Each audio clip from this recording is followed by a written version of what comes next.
Good morning. I want to start by saying that I am appreciative and grateful to have this award and to have the opportunity to get to know other people and to serve not just my county, but our state. And since I've already been introduced, I want to take just a few moments to explain some of the things that make me who I am. So first, I want to start by saying once again that I appreciate holding this honor and this award, and I truly consider it to be an honor and an award. I am a proud member of the staff of Washington District Elementary School in Upshur County. I am unapologetically a custodian in the school system, and I'm very, very proud to be part of the classification of service personnel. I am a pastor and a minister for my community. I am a father and a grandfather, and all of my children have come up through the public education system. And so that means that I believe in not only the potential of the public education system, but the possibilities of the public education system. This is also why I am passionate about education and our students and trying to make the best mark that I can in the lives of the people that I serve. I am certain that service personnel are more vital to this position and to this goal and to this role than people realize. Service personnel are often behind the scenes and often overlooked, and am grateful to have this opportunity to bring that to light. Not only are we more vital to this goal than people realize, but I am also certain that we need all the encouragement that we can get. And so this morning I want to embrace my fellow service personnel. I want to encourage them to every day bring the best of themselves to their job, to their positions, whatever their role may be. I want to encourage them to come with their shiny side up to give their very best to the people that they serve. Do not forget that as service personnel, we have the privilege and the honor of working with our very precious students. So don't take these opportunities lightly as service personnel, but rather embrace them. I'd like to encourage them to seize every moment to make a difference in the lives of the people that they serve. The kids need us. Whether the service personnel really realize it or not, the kids truly do need us. And so this might be the opportunity that as service personnel, we have to be the right person in somebody's life. It doesn't have to be teachers, it doesn't have to be students, it could be a parent, it could be another staff member, a coworker.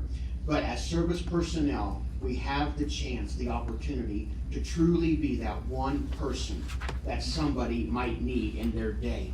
So this year, I look forward to doing all that I can to encourage my fellow service personnel and to also help you all realize what your worth really is. Thank you all so much.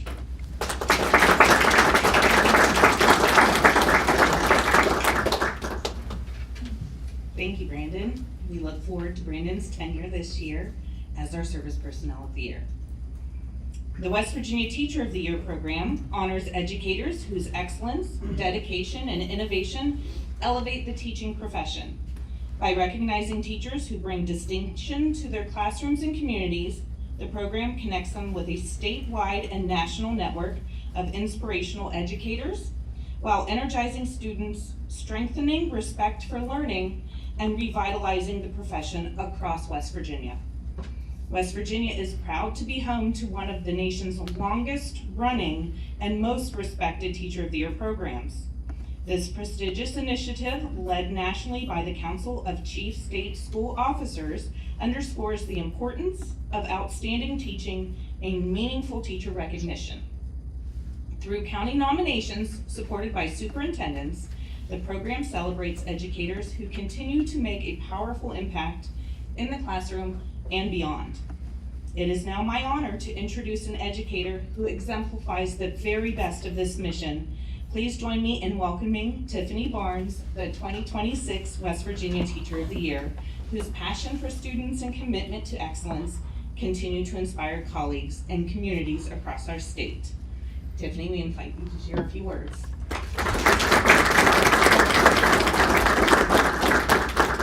Thank you all, and good morning. I am so excited to represent not only my school and our county, but also West Virginia. I hope that this year is the commitment that I'm about to have for all of our staff and our educators.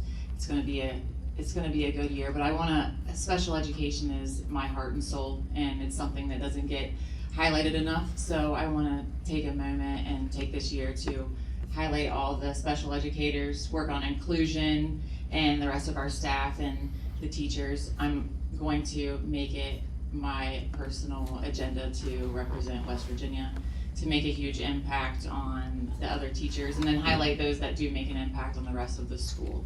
I am honored for everyone to have brought me to this point thus far, and it's been a really great however many days it's been, but meeting everyone here and how everyone in this building in general welcomes you. Come inside here and they offer you a water. Every single person that I've come in contact with has been so encouraging, and I got to meet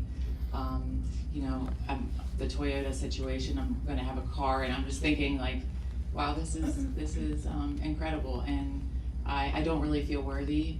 I feel like I come here and do the same thing that every other teacher does every day. We give our absolute best and we work as hard as we possibly can. So being here,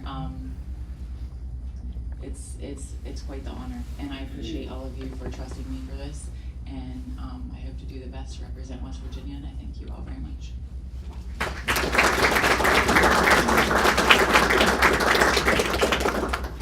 Tiffany, we are excited to see what this year holds for you as well. And as Tiffany mentioned, we are incredibly grateful for the strong partnerships that help make Teacher of the Year program possible.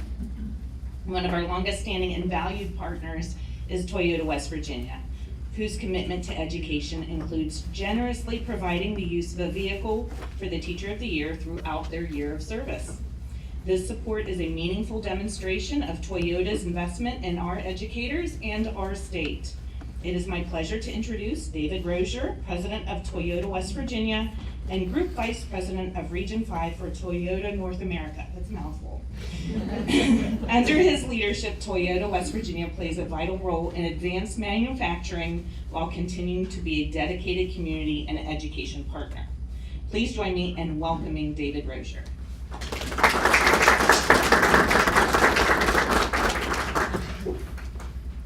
You should try taking care of all those responsibilities. It goes with that mouthful. Hey, good morning, everyone. As introduced, my name's Dave Rozier. I'm proud to serve as the president of Toyota in West Virginia, and it's my privilege to be here today recognizing two wonderful people. There are some days that you look forward to every year, and quite frankly, this is one of them. When I think about the external affairs events and things that I participate in, there is such a positive energy that you get from the service personnel of the year, the teacher of the year, and just to be able to be a small part of that process is really cool for us, and for me personally. First, I do want to make a quick recognition to the board. Thank you for partnering with Toyota for all these years and giving me a few moments to make some remarks today. Before we get to Teacher of the Year, we do have a small something for Brandon and the Service Personnel of the Year.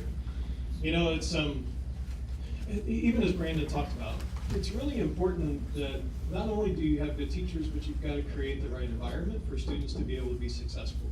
And I think that's really the essence of the service personnel, is to help provide that environment. And honestly, that's not lost on me as a plant president, because we have the same situation. We have to provide the right environment for our production team members to be successful.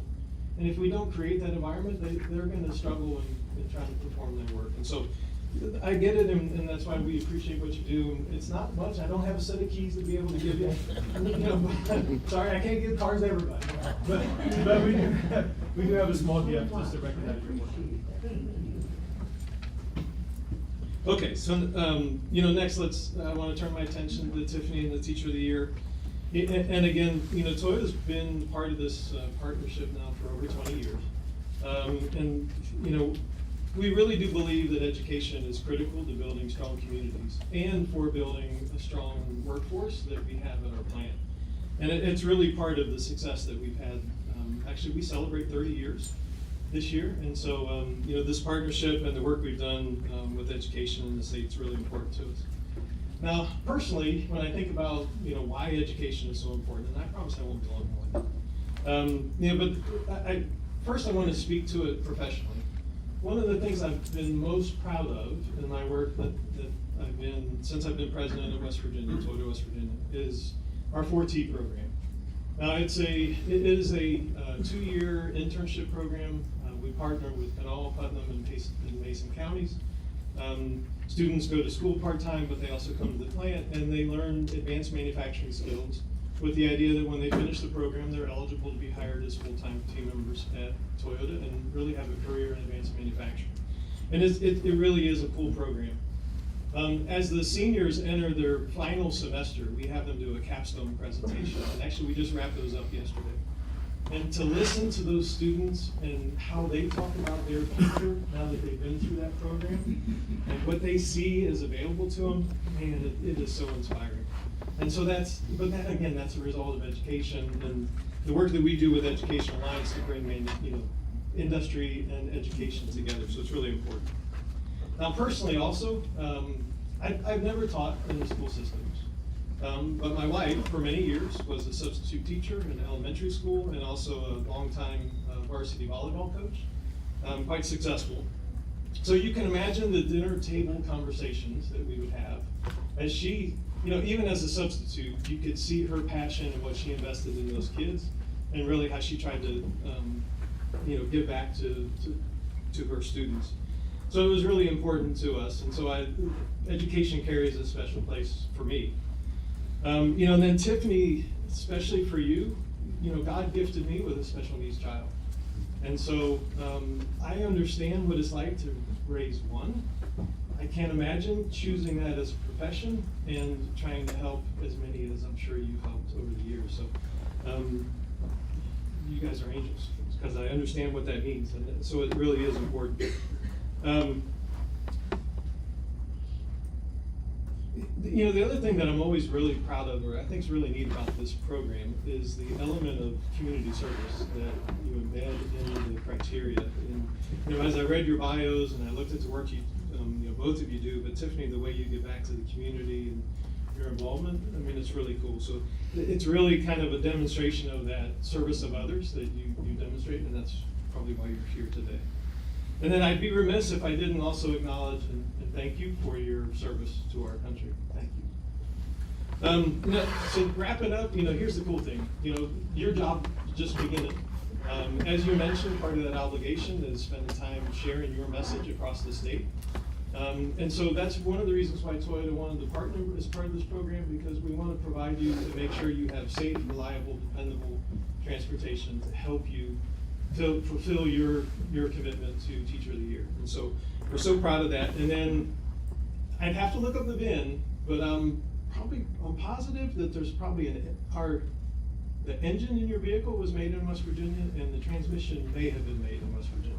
I'd have to look up the details. But anyway, I'm really happy to be able to present you with the car here in a little bit. I feel like I'm batting about 50-50, whether it rains or it's sunny outside when we do these. I don't know what we're going to find when we get outside. But anyway, look forward to it. Thank you for allowing me to make a few comments, and I'm proud to be part of the partner for this. Thanks.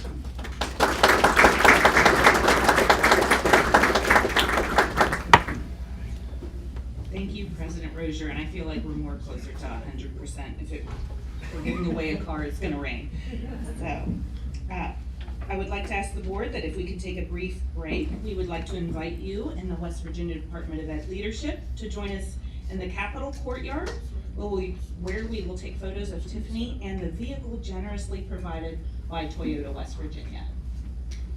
We will grant that here momentarily. I'd like to say a few things. First, to our service personnel of the year, thank you for what you do for our children every day. Without our custodians, our cooks, our bus drivers, our aides, our secretaries, we don't have school in our 600 plus buildings throughout this state. I can definitely tell that you're a man of God by your remarks. I appreciate you doing that and what you do as far as carrying the gospel. I wish you much success in that endeavor as well. To our Teacher of the Year,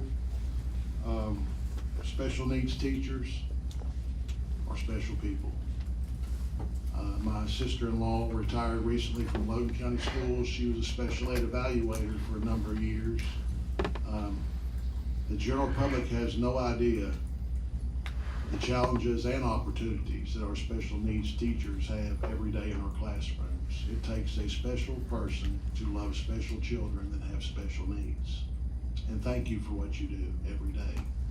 And I won't belabor the issue any further because we gotta go out there and give you the keys. I feel like Bob Marley. to give you a new car. Well, that's true. They can see my age, I'm old. But we will be shortly going to a brief recess, but a few members of housekeeping. Chancellor Tucker has joined us. Welcome, my dear. Mr. Wooten and Ms. Justice have joined us via the phone, so we're here in a full complement of our board. And with that, I'd ask the board to stand in a brief recess for the presentation of this lady's new car.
Good morning, President Hardesty, Vice President Gabriel, Superintendent, members of the board. We do have 8 delegations this morning. Each delegation will have 2 minutes. Our first delegation is Dr. Anthony DeSaro to speak on the issue of school immunizations.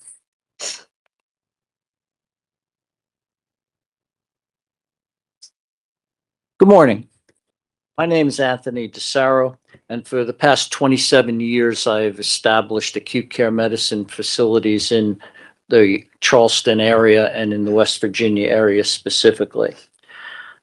During that time, I have been instrumental in establishing protocols for various medical conditions. But prior to medicine, I was an educator. I've taught at the secondary school, at the college level, and at the medical school level. In fact, my better half often tells me when I come home, "You taught today, didn't you?" And I said, "Yeah." She goes, "I can always tell." So I'm familiar with the trials, the tribulations, and the exaltations of being in the field of education. And towards that end, I'm here representing a small component of Stand for Kids, because I want to thank you for your service and for the seriousness with which you approach your responsibility to West Virginia's children. I want to thank you for standing firm in support of long-standing, evidence-based public health protections.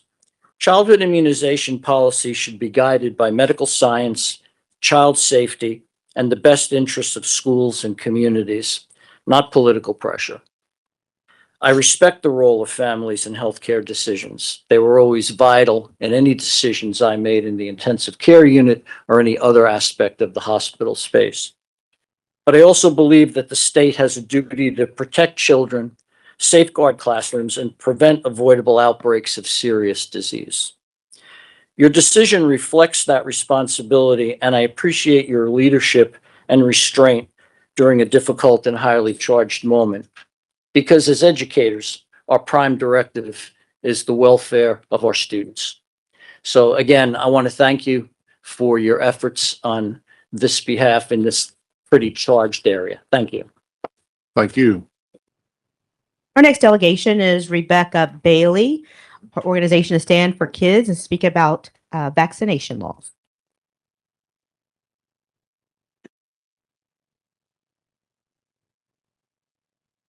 Hello. Thank you, first of all, for defending our 88-year immunization law. That is not lost on me. As said, my name is Rebecca Bailey, and I have been front and center touching patients for 23 years, basically the entirety of my adult life. I started out as a respiratory therapist and transitioned to nursing in 2014. Majority of my career has been focused on emergency medicine, EMS, and critical care, patients of all ages. Our team is here for Stand for Kids, but on a deeper level, it's to educate. I have found that most vaccine hesitant parents aren't rejecting science. They're responding to fear, misinformation, and a loss of trust. Our job is to meet fear with facts and reassurance, not judgment, and you all are our avenue for that. I've been granted permission to quote a pediatric intensive care physician from right here in Huntington, West Virginia, Dr. Kate Waldeck. She works alongside her father in a PICU, and I cannot adequately articulate the knowledge and experience that the both of them bring. In recent, very informative statement, Dr. Waldeck reported the following: I've personally cared for 2 infants who died from pertussis. Both were too young to be vaccinated and were infected by unvaccinated contacts. This brings me to the point of the invisible patient. This is the patient that isn't in the classroom every day. Infants that are too young to be vaccinated depend on immunity in the people around them. When that protection is absent, preventable infections like pertussis can reach those with no biological ability to defend themselves. Thanks to our current vaccine laws, I have not personally taken care of patients with pertussis and the like. But I have taken care of countless immunocompromised kiddos and cancer kiddos, essentially the invisible patient. My job as a nurse is to protect and advocate for my patients, just as it is your duty to protect and advocate for our young people of the world. Please do the greatest good for the greatest number of people. We are humbly asking that you do not change our vaccine laws. Safety is the first condition to learning, and we are just asking that we keep what we have. Thank you. Our next delegation is C. Brian Daughtery with Teachers for Students on the issue of teacher-led reforms to transform West Virginia public education. Morning. Thanks as always for letting me come down to speak and giving the opportunity for us to do so. Mr. President, I sent you an email last night. I know you're talking about the school aid and the state code that bind your hands. Utah House Bill 396 from March of this past year, which weights 1.5 for rural students versus 1 for a non-rural student. And so Utah is going to try that out to see how that helps open schools, whether they only have, classrooms of 30 or they have classrooms of 10, because we all know, and we learned from COVID, I'll say this over and over again, the biggest lesson we learned from COVID that gets missed is what students need to be in classrooms consistently and regularly with fully certified educators. Otherwise you have learning loss. And that's just one idea. I also have an idea. When I left teaching for a year and went studied, I studied a completely new idea on how to deal with chronic absenteeism on a whole new level. Now, I can go into detail on that. I can send you the 40-page report that I worked on for over a year. I'm just worried about, I don't know if they'll pay for it. They'll pay for kids to go to charter schools or private schools or homeschool, but I don't know if they'll pay for the most at-risk kids in the way that I'm asking to make sure they show up to school regularly and consistently. Because you'd be graduation rates and all that if we can get kids to come to school.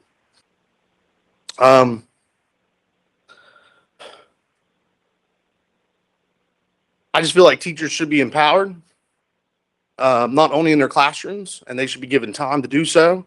When we keep asking more and more of our teachers, it's unfair, it's unjust, and it's not working. And the changes in public education to compete with all these competitors, we need to deregulate our teachers, because we add the policies from the county-wide to the statewide on top of that stack. That's what teachers feel like when they walk in the classroom. And so I don't know how many times I can preach it, but if you empower our teachers, you'd be surprised what we can do. Thank you. Our next delegation is David Glakowski with West Virginia Professional Educators on his 2026 legislative goals.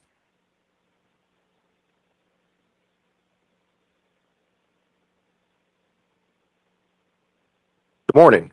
I'd like to share our 2026 legislative goals with you. We have 6 goals, and these goals were developed from our annual survey and from issues arising across the state.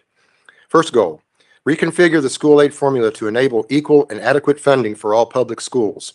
West Virginia State Policy 18A needs to be amended to provide for better financial support of districts and schools with low enrollment and tax bases. Recent additions of unfunded mandates, which require county districts to hire additional personnel, and the loss of ESSER funding has created many financial hardships. This has caused many districts to close schools and has created a rise in RIF, reduction in force rates. Second goal, providing funding for additional alternative classrooms or learning centers as required in Senate Bill 199. Most counties lack adequate funding for alternative learning locations and staff to manage disruptive and violent student behavior as mandated in SB 199. Third goal, increase support of special ed needs educators and programs. To meet the needs of an ever-growing number of special education students, our special education teacher base and associated supports must be increased and addressed through legislation and policy. These students require more instruction time and adequate staff to meet their needs. Special educators are struggling with unreasonable caseloads, schedules, and a lack of proper support staff. As a result, there is an increased turnover, teacher burnout, and vacant positions filled with uncertified teachers. Fourth goal, create a solvency plan for PEIA.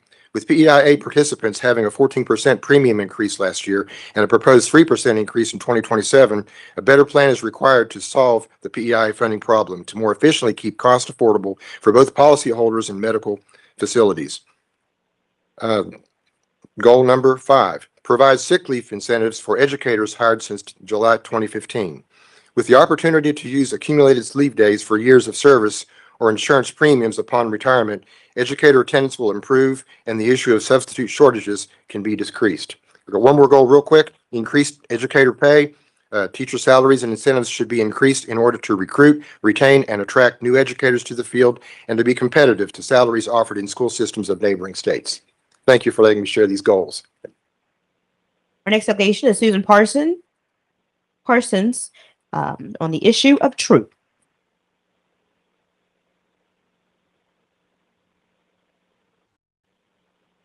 This is from Psalms 24. The earth is the Lord's and the fullness thereof, the world and they that dwell therein. For he has founded it upon the seas and established it upon the floods. Who shall ascend into the hill of the Lord, or who shall stand in his holy place?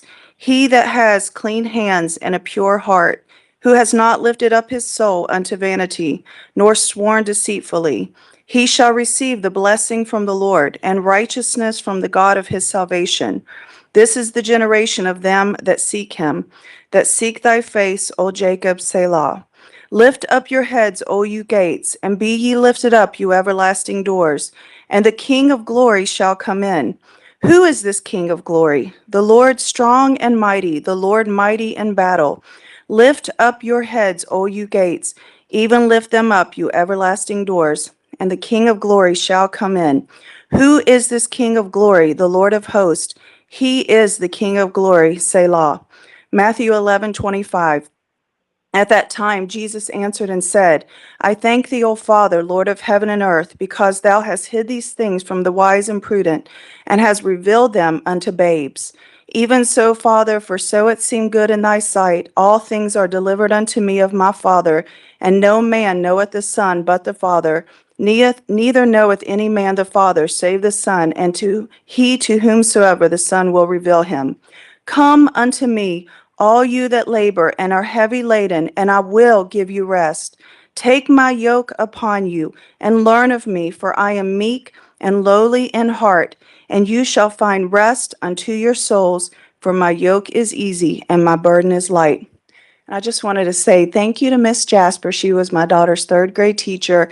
And Mrs. Garichtum, it was Miss Spence when I was in kindergarten. I went to Richmond Elementary in Spring Hill, but she was the best teacher in the world. So thank you, and God bless you all. Have a wonderful day. Our next delegation is Phil Perrine on issues of Randolph County.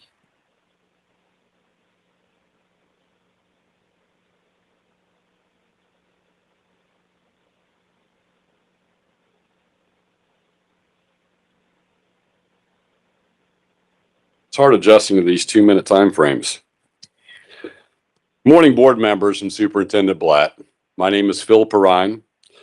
Today, I wish to address 2 points that are extremely concerning and detrimental to the future of our education here in West Virginia. Number 1, the increasing frequency of hearings and closures of public schools indicates that consolidation has become a prevailing approach in educational administration. While this strategy appears primarily focused on budget compliance, it now raises concerns regarding the impact on the quality and effectiveness of the educational services provided. As changes continue within the public education system, we respectfully request that an accountable process be established to ensure all information presented and endorsed by the West Virginia State Board of Education is thoroughly vetted and verified for both accuracy and factual integrity prior to being considered. Mr. Whitlow, Superintendent Blatt, we have observed your verification of information submitted to the State Board following established procedures and presuming its accuracy. Could you please clarify at which stage and to what extent this information is reviewed and validated by you prior to your approval? Number 2, the funding formula has been frequently cited as a primary concern contributing to challenges in education quality, alongside burdensome and outdated regulations. It is important to recognize that factors beyond financial resources may also play a significant role in addressing these issues. At what point should we reconsider allocating substantial taxpayer funds to a system that has demonstrated limited effectiveness over an extended period? Has this side of the House undertaken a comprehensive evaluation of its own processes and performance standards? At present, there appears to be no evidence of such an initiative. I will be in Charleston over the next few days for meetings with fellow state officials I would appreciate the opportunity to meet with any and all of you to further discuss our ongoing progress, as your involvement is integral in these discussions. Thank you. Our next delegation is Dan Booker of the Harmon School.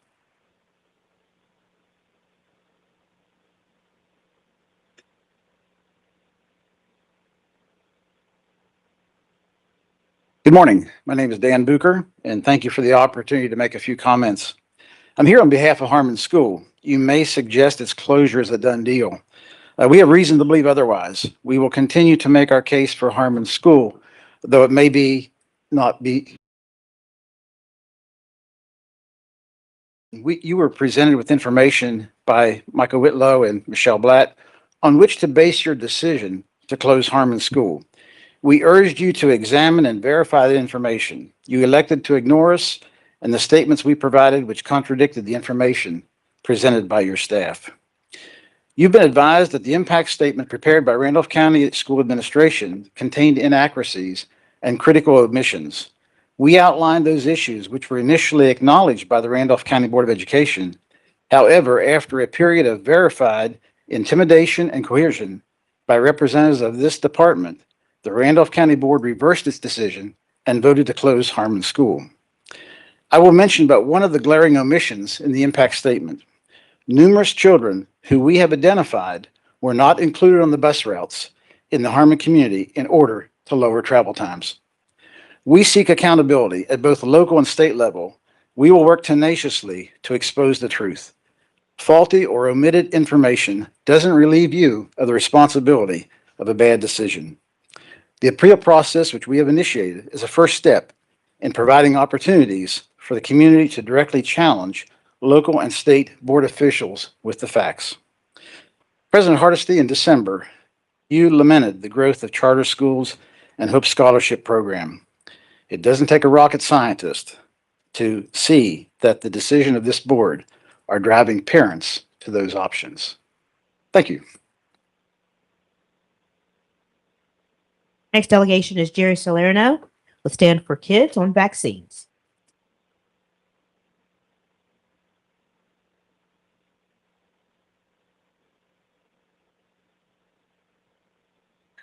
Good morning. My name is Jerry Salerno. I have been in nursing for over 50 years.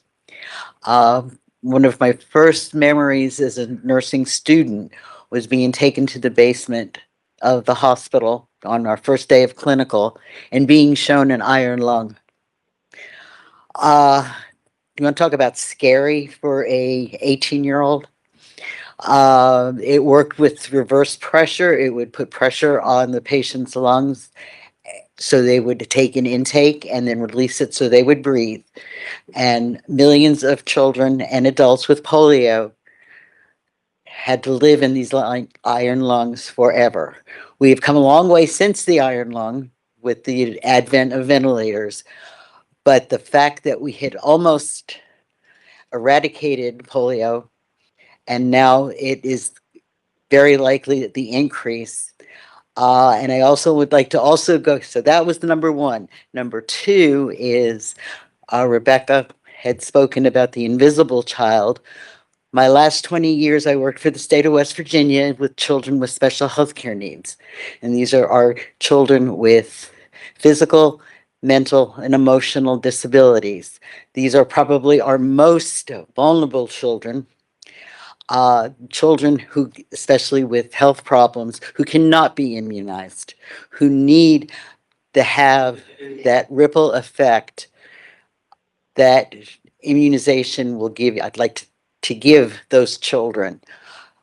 Our service personnel, we need to protect them. We need to protect everybody that is trying to give our children a healthy and strong education. And I want to thank you for everything that you've done for the last 80 plus years.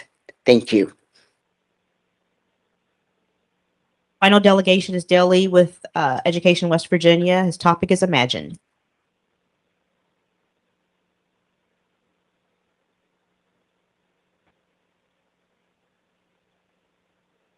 Good morning. Thank you, Superintendent Blatt, President Hardesty, members of the board. I'm here with Co-President Christy Skidmore, representing Education West Virginia.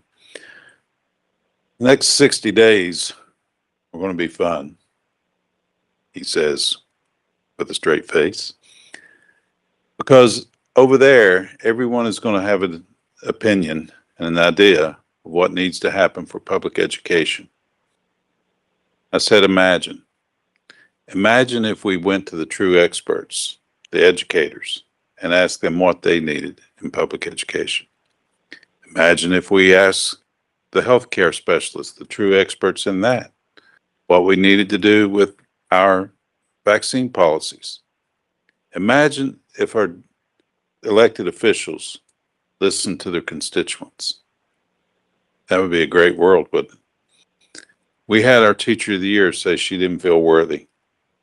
I understand that she is more than worthy, but so are the thousands of other teachers across the state of West Virginia who could go to the legislature and give them information and give them ideas of how we can improve an already good education system.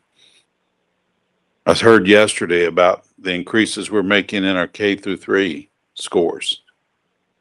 We're doing some great things. I asked last month that we come together and figure out what changes need to be made in the policies, 18A. I'm waiting to do that. I'm more than happy to do that.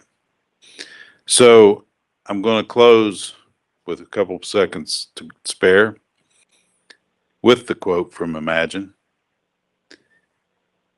Imagine all the people living in a world where everyone was for the best for the kids. I'll paraphrase. That would be a wonderful world, wouldn't it? Thank you. And there are no other delegations. Thank you, Ms. Day. Next is school safety report. Mr. Whitlow.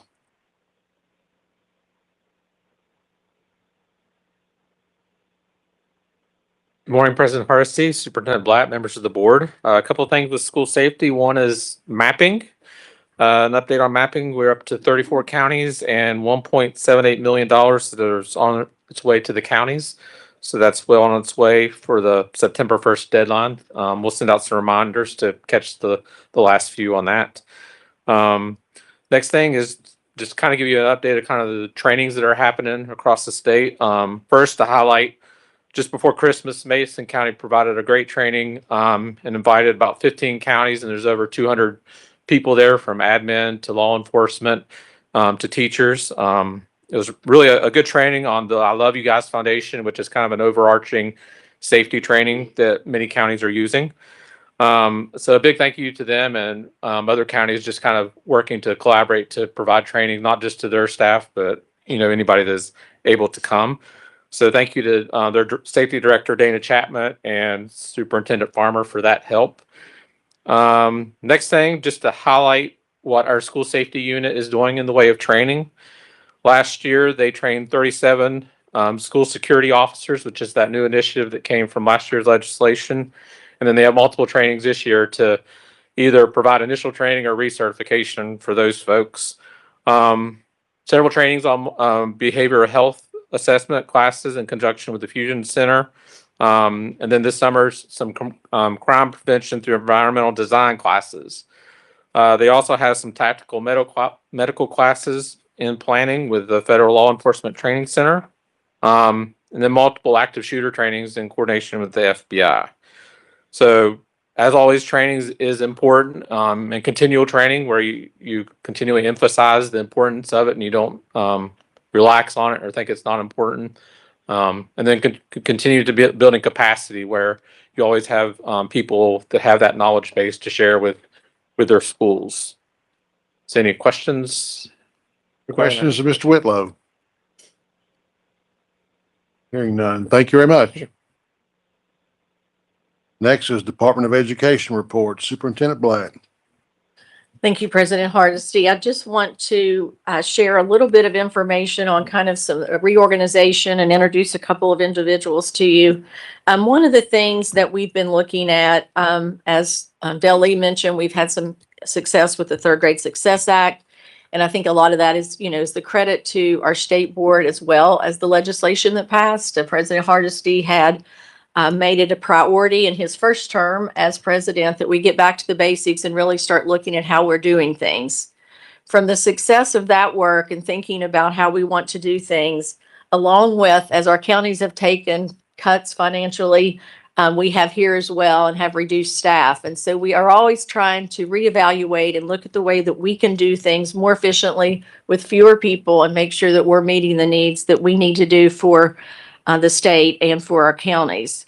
Of course, we want to ensure that that we are increasing student outcomes, that we are making sure of the regulatory compliance and the responsible use of public funds. Many of those things are in the news almost weekly and are the priorities that we have here.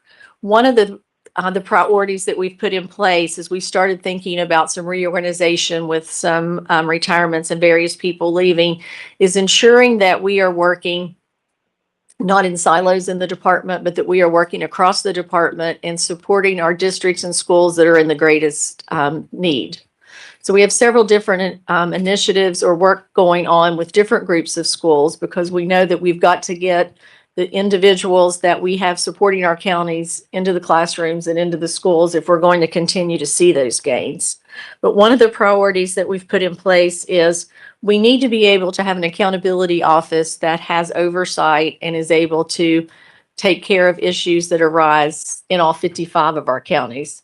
But we also need support for those counties that are in a state of emergency or are in intervention. And one office trying to manage both of those tasks is a little overwhelming when the office has around 4 people in it. So we've done some realignment. I believe that it's critical when we think about increasing academics, that we're increasing academics. That means our school improvement work needs to be with our academic experts that we have here at the department and supporting the direction that we want all of our schools to go.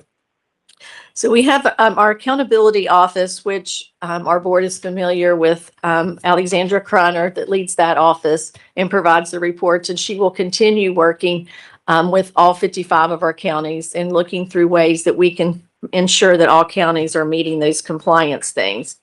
But we've had some change in moving this support office. And so I want to introduce, if y'all could just stand, Amon Gilliam is our new director of the office or the division of instruction and support, which houses not only our academic work, but now our instructional leadership and the bulk of our school improvement work.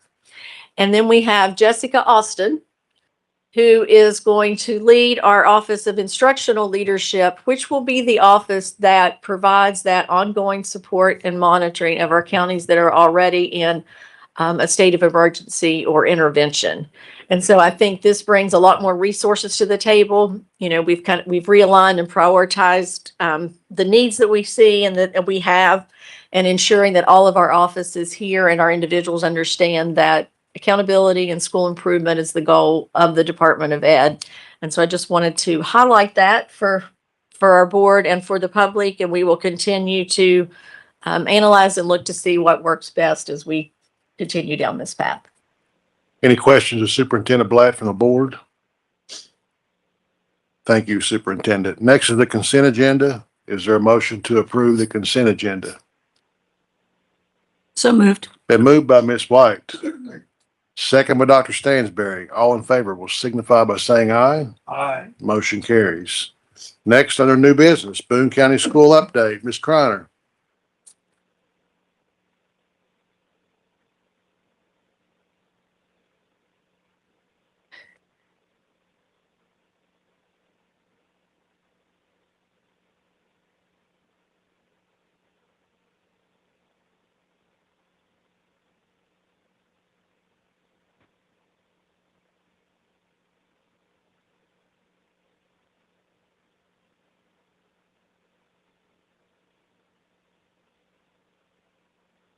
Issues identified by the review team for the potential non-compliance with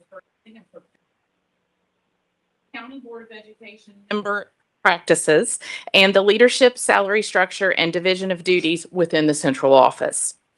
After hearing the report and deliberating in executive session, the WVBE voted to intervene in the operation of Boone County Schools immediately.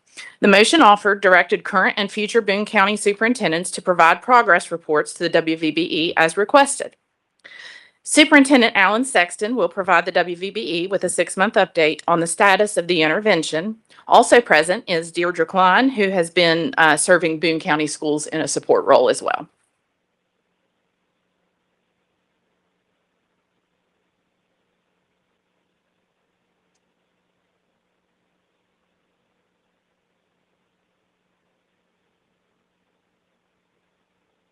Well, good morning, President Hardesty, Superintendent Blatt, and board members. I'm pleased to be here to give you a 6-month update for Boone County Schools and our progress that we're making.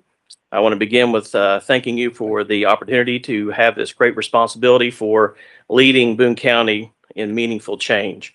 And I do believe that we are leading that meaningful change and that we are directly rebuilding stabilization and compliance and building on trust in Boone County Schools. Our work's been aligned directly to the corrective actions identified by the West Virginia Department of Education with an emphasis on sustainability rather than temporary fixes. And so I hope to provide you the information today that allows you to understand the work that we are currently and proceeding towards. Our overall status as of January 14th, that as a result of the special circumstances review, Boone County Schools was identified with 22 specific corrective actions that needed to take place as quickly as possible. Of those corrective actions, 0 of them are not started. So I'm pleased to say that all 22 have been given attention and we're making progress towards all of them. 2 of those have been completely corrected. 20 of them are continuing to be in progress, as we know that several of those include improvements of programs and oversight. But amongst those corrective actions that we were responsible for correcting, there were 4 focus areas. The first focus area that we are responsible for addressing was personnel and employment. And in the area of personnel and employment, we have centered on consistency and documentation and fiscal accountability. Some key accomplishments there that we have made include the completion of director trainings for roles and responsibilities, regular and collaborative directors meetings and monthly principals meetings, adoption of standardized vendor registration procedures and a central registration database, implementation of a new stipend approval process requiring supervisor submission, pay code identification, and written justification and submissions, progress towards adoption of Neola policies for the formal adoption schedule and trainings for principals and staff, development and training of Title IX programs and procedures, and implementation of frontline West Virginia jobs to advertise and recruit employees. So those are the key accomplishments that we've made so far in the area of personnel and employment. The second area of improvement that we have been focusing on is board governance. In this area, we are required to have corrections to reinforce the governance practices. Some key accomplishments there for those programs include the adoption of our newly identified policies. Previously, our policies were last updated in 1974 and 1984. And so with this new adoption, we're focusing on it in thirds. We have accomplished 1/3 of total of those policies. Representing the first 3 sections were Neola Policy 2000, which had to do with all student issues, Policy 5000, our program issues, and Policy 6000 dealing with all of our financial oversight. Those were all approved in December 16th of 2026. Our next policy adoptions are focusing, and they end the comment period actually ends tomorrow, and we will begin the process of adopting the next series, which are Series 1000, our administrative procedures, Series 3000, our professional staff procedures, and Series 4000 for service staff procedures. All of those will be in place prior to the personnel actions that need to occur prior to April 1st. We've also reinforced the clear boundaries of concerning staff directives from the board and unilateral commitments of the board. Implementation of a multi-step approval process for all the protocols for requests such as facilities use, bus requests, student transfers, and employee travel. We've also reviewed all prior board commitments and contracts with annulment of several of those where appropriate. Resolution of all the food storage compliance issues that were previously identified, and then improvements for facilities with respect to student safety, educational uses, and athletics for the community involvement. The third area of focus identified was accountability and employee management. In this area, we're focusing on organizational structure, supervision, and employee accountability.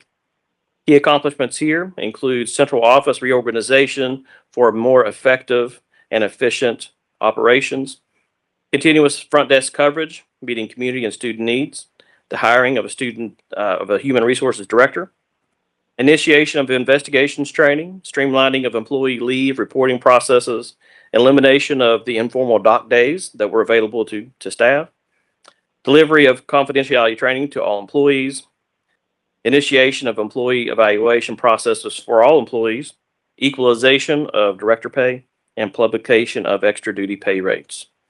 All of these have met predictable systems and expectations across our organization. The last area of improvement we've focused on, it has been discipline procedures. In this area, we're working to collaborate for consistent student-centered outcomes. Some of the progress there that we've made, we've developed a countywide discipline matrix, and we have an ongoing review committee of students and review services that include our local district courts officials. Establishment of a county support team for persistent behavioral concerns. We've also initiated our local program called Spark and Alternative Learning to comply with the House Bill 199 expectations. We also have drug and alcohol cessation courses now in place, as well as comprehensive mental health and social emotional supports for identified students. So Boone County Schools is transitioning from a reactive school system to a sustainable for compliance. Our focus is strong for internal controls driven by policy and decision-making, clearly defined by governance roles and documented and repeated. I thank the West Virginia Department of Education for the responsive and supportive network of system supports provided through Superintendent Blatt's office and support offices. We are making quick work of many of the deficits that were identified, and I would be remiss if I didn't thank my mentor, Ms. Deidre Klein, who exemplifies strong leadership for the support of student success. Thank you very much. Any questions? Questions of Mr. Sexton? Alan, I want to thank you and Deidre both for the work you've done in a short period of time in Boone County. Two areas of the focus areas that I've looked at on your handout here are board governance and accountability and employee management. I think you're making great strides on the board governance changes, which were much needed. I think we all agree with that. And one particular issue on accountability and employee management, the elimination of dock days. Correct. Ladies and gentlemen, I had never heard the term dock days until I became a member of the State Board of Education. In no other business setting that I'm aware of, and I've ran businesses my whole adult life, have I seen the term dock day, to where we basically let people take off as they want to, and they call in and says, I'm out, I've burned all my regular days, and I'm now going to take a dock day, which means I'm not coming to work today. I'm not going to provide services for children, and just don't pay me. And counties treat it as an acceptable practice called dock day. That's the most ridiculous thing I've ever heard in my entire life. And I'm really glad. And Miss Deidre back there, I can't thank you enough for your work in Logan, Boone, Pocahontas. She's kind of the, I'll go to the old movie Roadhouse, the adage when Patrick Swayze was the cooler. Miss Deidre can take the role of the cooler and come in, and she can separate the wheat and the chaff and get down to the issues. And I want to thank you from the bottom of my heart of the work you've done. Thank you. Well, at the end of the day, that's what we all need to be about, is trying to provide a better product for our children. And, you know, we stump our toe a lot. I'll be the first one to tell you that. It's not perfect, but we're trying to do better. We really are. We've got a lot of challenges, and Alan, continue the hard work, and we wish you the best, and we'll look forward to hearing from you shortly. Thank you. Very much. Thank you very much.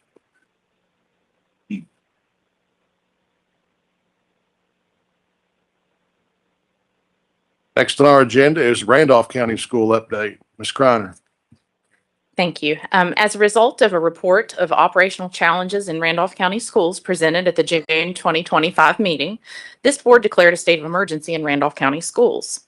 The state of emergency established a 6-month period during which the Randolph County Board of Education members and county superintendent, with targeted assistance from the West Virginia Department of Education, were to develop and implement a comprehensive plan to correct the identified deficiencies, including the presentation of a viable proposal to balance the school system's budget.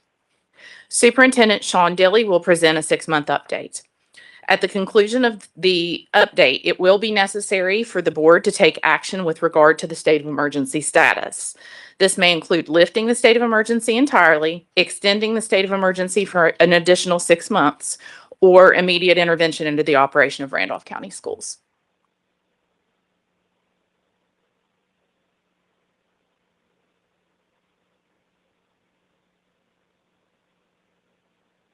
Thank you, President Hardesty, Superintendent Black, and fellow board members for the opportunity to speak on behalf of Randolph County Schools today. Since I began about 1.5 years ago as my tenure in Randolph County, it was very clear and evident that there were difficult decisions facing Randolph County Schools. And those initial efforts to advance led to not being supported, promoted the deficit budget of $434,388. And in June 3rd, this board supported the recommendation for a state of emergency, and I want to thank the board for that. I also want to thank the department, Superintendent Blatt, and the Office of Accountability for their ongoing support and help in doing and supporting the work that was necessary in Randolph County to face their fiscal shortcomings.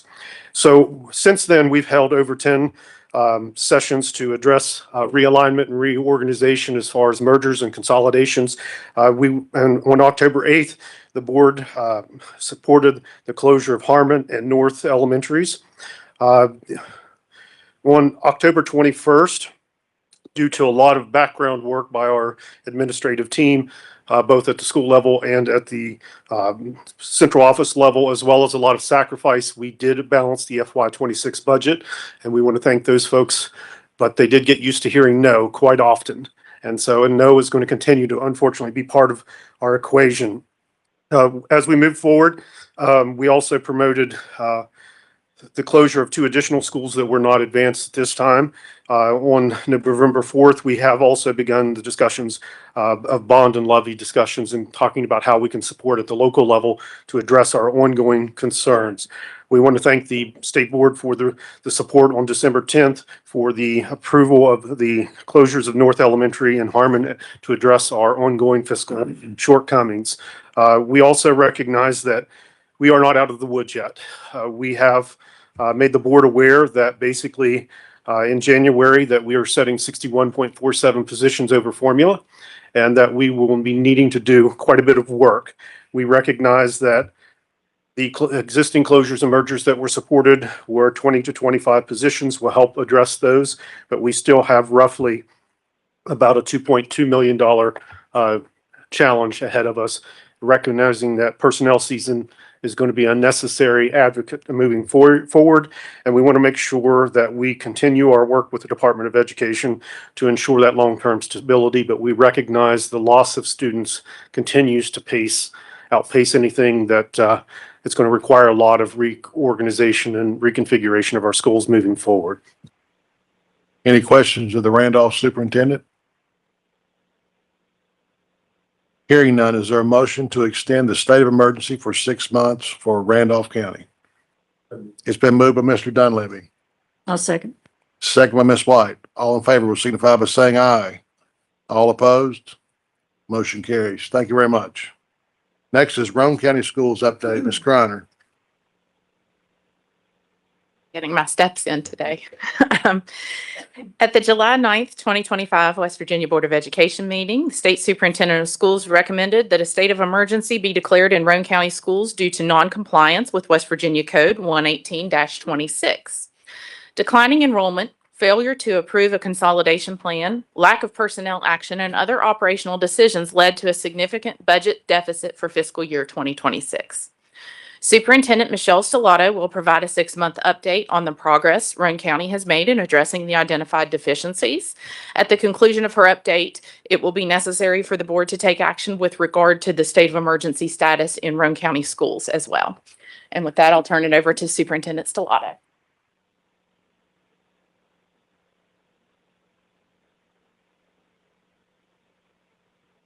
Good morning, President Hardesty, Superintendent Blatt, members of the board. I have 4 of my board members with me today, and so I'm grateful for them for being here to support as well. We appreciate the opportunity to return and provide a 6-month update. When we were here in July, Roane County Schools was in a very different position than what we are today. We agree that the board's action was warranted, and it's much appreciated, as well as the support that we have received from the Office of Accountability and the Office of School Finance. A central concern that was identified in the finance review was the fact that we had an unsustainable average building utilization rate of approximately 45% and a need for a consolidation plan. I'm pleased to report that the Roane County Board of Education did approve the closure and consolidation of Geary and Walton Elementary Middle Schools, and this board subsequently approved that at last month's meeting. In addition to the approval of those closures and consolidations and the work that's being done on that, the district has moved quickly to initiate the liquidation process for both the Walton and Geary properties, with active steps being taken and currently to market and dispose of those properties in order to generate revenue and ongoing utility maintenance costs prior to the end of the fiscal year. These actions directly respond to a decisive shift toward long-term operational sustainability by my board. At the time of the declaration, a concern was also raised about Roane County Schools being more than 16 positions over the state funding formula. In response, the district conducted a system-wide personnel assessment designed a workforce realignment tied directly to the consolidation, enrollment trends, and programmatic need. The realignment plan for the 26-27 school year, which is already in process, should result in a reduction of approximately 25 to 30 positions. Jobs created by the influx of students as a result of the consolidation will be hired next week, and we believe that our transfer, termination, elimination of probationary contract letters and that process will start within the next 3 weeks. In the current year, as we are operating now, every vacancy that we have had that has come up has been scrutinized and justified before being filled, with many positions eliminated or restructured in order to save the district additional resources but maintain services to children. Finally, the July declaration made clear a need for budget controls and financial oversight. And I'm pleased to report that's probably the place that we've made the most significant improvements. Correcting the systematic budgeting failures required a cultural shift toward discipline and transparency. To highlight a few of the accomplishments over the past 6 months, every budget line and expenditure has been closely monitored and scrutinized, with department heads and principals being held accountable for their budgeting, their spending, and their future planning. The district delayed the purchase additional year of new school buses and needed technology. We understand that would free immediate capital that we desperately needed. Roane County School Central Office staff has absorbed contracts previously paid to external vendors, including mowing services and extra duty custodial services, resulting in direct cost savings. Assets declared surplus have been and will continue to be liquidated, and so that we can generate the revenue that we need to make it through the fiscal year. Administrative focus on food service participation and Medicaid reimbursement billing services have led to increased revenue projections in both of those departments. The district has taken active steps to stabilize enrollment with a focused effort on our virtual program recruitment, resulting in the retention of at least 30 students in the district as they have enrolled in our virtual program, rather than transfer to alternatives. Roane County Schools changed its external financial auditing firm despite a 26-year relationship with that firm, resulting in nearly $60,000 savings to the district. The district's budget overage that was originally projected to be 107% over budget has been reduced to approximately 101% over budget, which is not perfect and still needs work, but it's a huge improvement in a short 6-month period. Cash flow monitoring has now become standard practice and part of the regular district board meetings and leadership meetings regularly held in our offices. Members of the board, 6 months ago, Roane County Schools stood at a crossroads. The decisions required to move forward were difficult, unpopular, and at times deeply painful for our communities and our staff. However, the actions taken since July demonstrate a clear commitment to fiscal responsibility, compliance, and long-term sustainability. We do not suggest that the work is complete, but we can say with confidence that Roane County Schools today is not the same system that stood before you in July of 2025. While RCS has made significant progress, I want to make it crystal clear, we are not out of the woods. The gains achieved through corrective actions and increased oversight have stabilized operation, but cash flow continues to be very tight. These financial pressures will continue in the coming months as the district must still meet its most significant obligation, personnel costs, through the July and August payroll periods. Until those remaining responsibilities are fully met and the district moves into a new fiscal year on a firmer financial footing, concerns about sustainability and stability will remain, requiring continued vigilance and support. Again, we are grateful for the support we've received from the department, from this board, and the offices that have assisted us in this process. Thank you. Thank you. Mr. Gabriel. I want to thank you. First of all, I feel your energy. And Thank you. secondly, I feel your leadership. And you know, as a former school employee and closing schools in my tenure, it's not popular. It's sad. And I look at all of you out there. It is terribly sad because I've been a part of closing some of those schools. But in the county that I was at, or that I served, if we hadn't closed those schools, we would have been in deficit spending. Yes. I don't know that anybody here knows all the answers. But, you know, with proper leadership out there and the correct decisions, and I want to thank the board also for, you know, supporting your guidance. Thank you very much. Thank you. I too want to thank you for what you've done in a short amount of time. I think you are doing everything humanly possible to right the ship. Now I'm going to do something that probably will surprise some of you all, but I'm not talking to you all right now. I'm talking to my 134 friends across the way. Roane County is an example of what they can do to help stabilize things. And here's what I'm trying to get at, and bear with me a minute. Many years ago, the legislature tweaked the school aid formula to what they call the 1400 model. The 1400 model says basically is if you have less than 1400 students, you're going to get additional dollars. So the floor for your funding is going to be based on 1400. And they also put a provision in called the 940 rule. Any county that has 940 square miles got extra dollars because they had a very large landmass county, which means longer bus rides, as you well know. You know, you don't qualify for the landmass deal. And here's what I want to get at. I'm going to use Pocahontas County. I'm not picking on Pocahontas, but that's what this was done for. It was. A dear friend of mine who just passed away, he thought he was doing the very best by the residents of Pocahontas County, and he was. But we also, when you kind of do winners and losers, there's some people that lose just by a little bit. And here's what I want to get at. Pocahontas County currently has 833 students. They're getting paid for almost 500 kids every year that they don't have. It's over $3 million. And again, I'm not picking on them, but I want the legislature to understand if you can, here's how you tweak the formula, and we got to find a way to do this. Roane County has 1,545. You're only 145 students from qualifying for this 1,400 provision. So you're on the penalty side of the equation. You've only got 5 schools. You're doing all you can do. I really believe you are. We've got to get the legislature. 1,400 may not be the magic number. You can't keep giving people like Pendleton and Pocahontas County and others 400 and 500 extra students of pay, while the ones that are between 1,400 and 2,000, that's where the sweet spot seems to be. Those are if I'm wrong, tell me, That's the ones I think that are hurting. We got to find a way to do something to blend this system, whether it be a sliding scale or something, and they can factor in personal property values in these counties as well, because some of those in the Marcellus Shale region are so cash flush.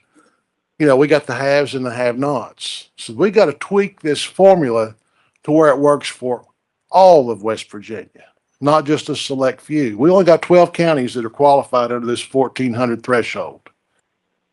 We probably got 5 or 6. If we tweak this a little bit, it would be very beneficial to them. And you are my case study on this. And that's what I want to ask the legislature. Take a hard look at Roane County's dynamics. Let's find a way to help you all and others in your all same situation and slide the scale, so to speak, to where it works. It's asinine to keep funding people at 1,400 level when they got 800-900 kids. There's just no rhyme or reason we ought to keep doing that. And if I don't blame them, if I was in that county, I'd sit there with my mouth shut and never say a word, just take the money. And that's what they've done, but nothing against that. But I'm just saying we've got to find somewhere. Roane County is right on the bubble of the 1,400 threshold. Let's find a way to make that scale slide to where you're not fighting for existence every day. Does that make any sense at all? Yes, sir. And again, I don't have all the answers, but we can figure this out a little bit. If we got a lot of people, we'll sit down and roll up our sleeves across the way, and we'll do what we can to work with them to find a solution. But we got to get all the people to the table and get everyone to buy into the concept. I appreciate what you've done, young lady. You've worked hard. Thank you. It's obvious. I hate being the one being punitive all the time. That's not our goal. We want to try to find ways to help you. The system's not perfect. We got to try to find a way to make it palatable. And with that, is there a motion to extend the state of emergency for Roane County for 6 months? So move. Been moved, Mr. Gabriel, second by Mr. Stansberry. All in favor signify by saying aye. Aye. Motion carries. Thank you very much. Thank you.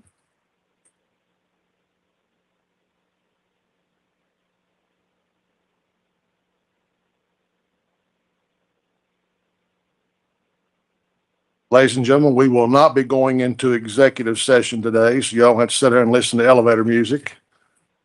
We will continue on with the agenda. West Virginia Board of Education, Department of Education Personnel Matters. Is there a motion to approve the West Virginia Board of Education Personnel Matters as included in the attachment? So moved. Been moved, Mr. Gabriel, second, Mr. Dunleavy. All in favor will signify by saying aye. Motion carries. Next, is there a motion to approve the Department of Education Personnel Matters? So moved. Been moved by Ms. White, second, Mr. Dunleavy. All in favor signify by saying aye. Motion carries. Next, future meetings and information. Dr. Stansberry, you're first. New request for information. Thank you, sir. Mr. Wooten. No request, Mr. President. Mr. Rotruck. None, Mr. President. Mr. Gabriel. None, thank you. Ms. White. I really don't have anything to request, but I do have something that I want to encourage school districts in the state to apply for the Business Partnership of the Year for the statewide recognition, the Education Alliance. They realize, and of course we all do, the strong school business partnerships that help students succeed.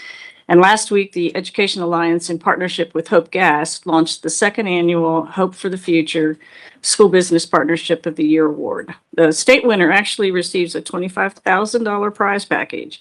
And then there'll be 8 regional winners, 2 from each of the state's 4 regions, will receive a $2,000 grant. Our goal is to secure at least 1 nomination from each of West Virginia's 55 counties, and your support is vital in helping us to achieve that goal across the state. Application is easy. You just have to go to educationalliance.org/Caperton to fill out the application, and the deadline is February 28th. So we encourage all schools to showcase the power of their school business partnerships by nominating and sharing their school's success story. Mr. Dunleavy. Ms. Justice. None, Mr. President. Chancellor. Nothing from the chair. The next meeting of this Board of Education will be February 11th, 2026 here in Charleston, West Virginia. Is there a motion to adjourn? That moved Dr. Stansberry. Second. Second, Mr. Gabriel. All in favor signify by saying aye. We are adjourned.